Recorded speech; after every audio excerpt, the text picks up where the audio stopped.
Assalamualaikum warahmatullahi wabarakatuh. Halo Sobat Tamta, semoga kita semua selalu dalam lindungan Tuhan Yang Maha Esa, diberikan kesehatan, serta dimudahkan dalam segala urusannya. Di video kali ini, kita akan membahas tentang kisah cinta Sultan Syahrir dengan wanita Belanda. Sebelum melanjutkan videonya, mari sama-sama kita dukung channel ini dengan cara tekan tombol subscribe, like, comment, share, dan jangan lupa tekan tombol loncengnya agar tidak ketinggalan video-video yang menarik, informatif dari channel ini.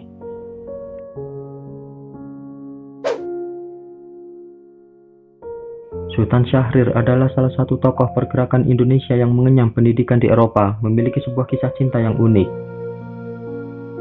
Kisah Syahrir layaknya sebuah cerita romantis tentang cinta buta hingga tragedi yang membuat keduanya terpisah jauh. Dialah Maria de Chateau, seorang perempuan asal Belanda yang tidak sengaja ditemui Syahrir di negeri kincir angin saat mengenyam pendidikan pada tahun 1931. Di dalam buku Syahrir, Politik dan Pengasingan di Indonesia, Maria dituliskan sebagai istri dari tokoh sosialis Belanda yang bernama Soltas dan memiliki 2 orang anak. Soltas juga merupakan salah satu teman Syahrir dalam berdiskusi di Belanda. Hubungan asmara antara Syahrir dengan Maria terjalin di saat pernikahan Maria dan Soltas renggang. Maria juga tidak lagi tinggal satu rumah dengan suaminya itu. Namun, di bulan November tahun 1931, Syahrir memutuskan kembali ke tanah air untuk bergabung dengan kelompok pergerakan di Indonesia dan mendirikan Pendidikan Nasional Indonesia atau PNI bersama Bung Hatta. Hubungan antara Syahrir dan Maria terus dilakukan meski keduanya terpisahkan jarak. Surat menjadi satu-satunya cara mereka memadu kasih di tengah era penjajahan Belanda di Indonesia pada saat itu. 4 bulan setelah Syahrir meninggalkan Belanda, Maria bersama kedua anaknya bertolak ke Indonesia untuk menyusul pria kelahiran Padang Panjang 5 Maret tahun 1909 itu.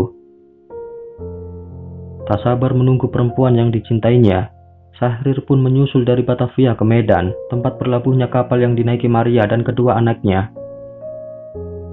Tak lama setelah itu, kemudian mereka memutuskan menikah pada tanggal 10 April tahun 1932 di sebuah masjid di kota Medan. Mereka pun tinggal di sebuah rumah di kota Medan, berbelanja kebutuhan sehari-hari di pasar Kesawen, ataupun sekedar berjalan santai bergandengan tangan di Grand Hotel yang disebut terlarang bagi pribumi. Maria dipulangkan ke Belanda. Pernikahan 2 ras yang berbeda itu menjadi perhatian yang sangat mencolok. Dengan cepat berita soal Syahrir bersama Maria tersiar ke kalangan masyarakat Belanda hingga penduduk pribumi. Surat kabar setempat bahkan memuat artikel untuk mendesak pemerintah bertindak terhadap mereka berdua. Maria pun pernah dihentikan di tengah jalan oleh orang kulit putih lain yang bertanya apakah dia butuh bantuan. Surat kabar The Sumatra Post mengangkat berita utama soal pasangan eksentrik ini dengan judul "Wanita Memakai Sarung dan Kebaya di Bawah Pengawasan Polisi" pada tanggal 13 Mei tahun 1932. Semakin maraknya pemberitaan Syahrir dan Maria, kabar pun dengan cepat tersiar bahwa Maria belum resmi bercerai dari suami sebelumnya yang bernama Soltas yang ada di Belanda. Sehingga pernikahan mereka berdua dianggap tidak berlaku oleh pejabat Islam, hanya berselang 1 bulan setelah pernikahan mereka. Atas keputusan itu, pejabat Belanda memulangkan Maria kembali ke kampung halamannya dengan menggunakan kapal. Peristiwa ini dijadikan peringatan dari pemerintah Belanda kepada aktivis PNI. Setelah dipulangkan ke Belanda, Maria terus mencari akal untuk bisa kembali bertemu sang suami. Ia bersurat kepada Ratu Belanda untuk bisa membawa kembali Syahrir untuk melanjutkan studi di Belanda, namun permintaan itu ditolak. Maria terus berkirim surat. Kali ini alasannya ingin kembali ke Indonesia untuk bertemu dengan suami, namun permintaan itu tidak pernah dijawab oleh sang ratu. Hingga pada tahun 1934, pemerintah Belanda meringkus puluhan anggota PNI, tidak terkecuali Bung Hatta dan Syahrir. Syahrir ditangkap hanya saat hendak bertolak ke Belanda menyusul perempuan yang begitu dicintainya. Sebuah tiket kapal SS Aramis sudah dipesannya jauh-jauh hari, namun percuma saja. Pertemuan Syahrir dengan Maria kembali gagal karena yang memiliki pengetahuan luas di bidang hukum, sosiologi, dan politik harus mendekam di balik jeruji penjara Cipinang. Setelah 4 bulan di penjara Cipinang, kontak Syahrir dengan dunia luar terputus. Satu-satunya kontak yang dilakukan Syahrir hanyalah surat yang secara rutin 1 bulan 5 kali dia kirimkan untuk Maria. Syahrir dikenal orang yang tidak tahan akan kesendirian. Maka dari itu, berkirim surat kepada orang yang dikasihinya menjadi satu-satunya cara Syahrir terselamatkan dari depresi kesendirian. Apapun diceritakan Syahrir kepada Maria dalam bahasa Belanda, mulai dari ukuran sel tahanannya hingga makanan di penjara. Pada tanggal 16 November tahun 1934 diputuskan bahwa 5 pimpinan PNI diasingkan ke Kabupaten Bovendigul, Papua yang sangat terpencil. Bung Hatta dan Syahrir turut di dalamnya. Mereka menganggap pengasingan itu sebagai sebuah tamasya yang tidak jelas kapan selesainya. Kisah perjalanan mereka menuju Bovendigul yang saat itu ditakuti karena wabah malaria yang mematikan pun diceritakan Syahrir kepada Maria dengan pandangan lebih optimis.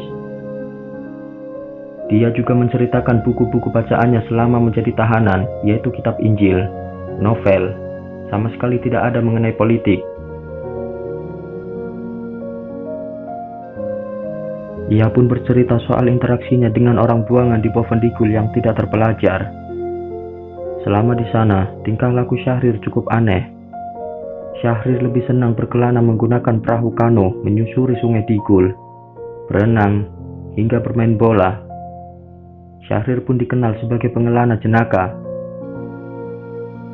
Selama berada di pengasingan, Syahrir seolah melepaskan diri dari dunia politik.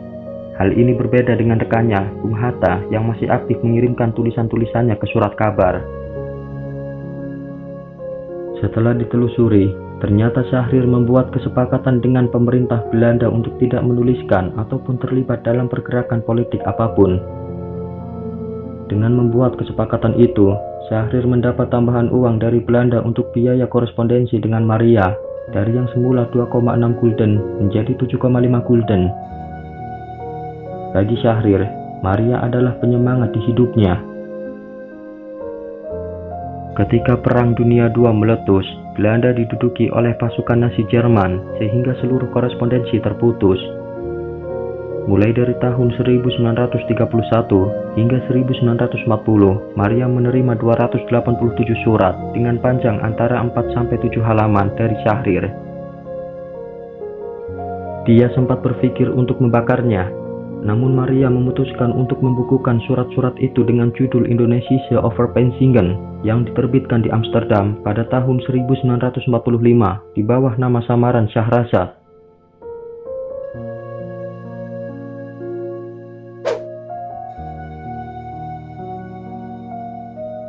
Demikianlah yang bisa kami sampaikan tentang kisah cinta Sultan Syahrir dengan wanita Belanda.